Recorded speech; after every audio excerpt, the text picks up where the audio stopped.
Hello and welcome back. आप देख रहे हैं द स्पेशल लेसन। मैं मुकेश कुमार आपका स्वागत करता हूं। आज हम चर्चा करेंगे रिमूव टू का सम स्पेशल रूल्स, जो आपके कल्पना से बिल्कुल परे है और आसानी से सीखने का प्रयास करेंगे। अभी तक आपने सीखा होगा कि रिमूव का अर्थ होता है हटाना और टू एडवर्ब है जिसका अर्थ होता है more than proper, more than required और डिसेबिलिटी ऑफ सब्जेक्ट, कर्ता की असमर्थता उचित से अधिक। और वाक्य में टू का जो हटाने का प्रक्रिया है बहुत तरह से है, लेकिन आज हम वैसे वाक्य का जिक्र करेंगे जो बिल्कुल अलग है और जो आपका कह सकते बियॉन्ड योर इमेजिनेशन।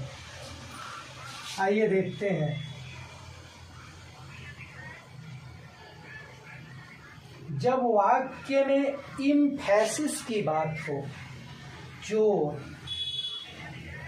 कोई कथन हो जिस पे जोर दिया जा रहा है और उसके लिए टू का प्रयोग किया है, तो इसका अर्थ भी होता है फिर आप इसको अल्सो में चेंज कर सकते हो। ये था आपका स्पेशल रूल। आइए कुछ उदाहरण के संदर्भ में इसे सीखने का प्रयास करते हैं।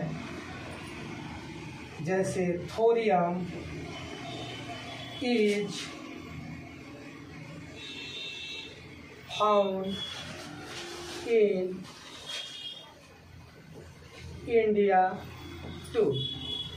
थोरियम भारत में भी पाया जाता है।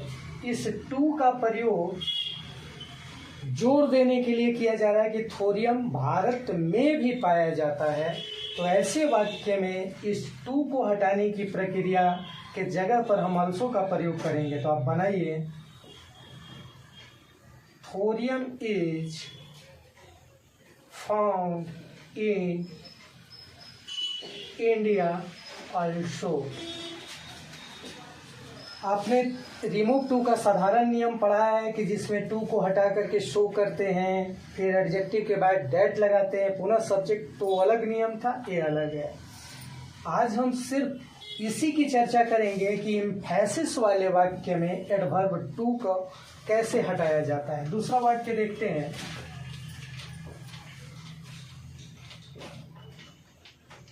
एंड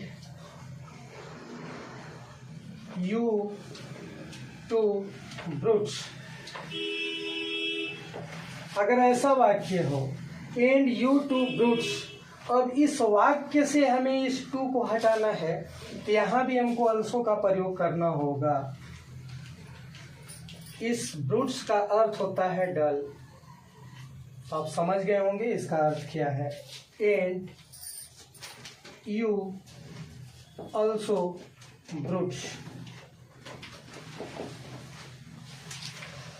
नेक्स्ट एग्जाम्पल की ओर चलते हैं।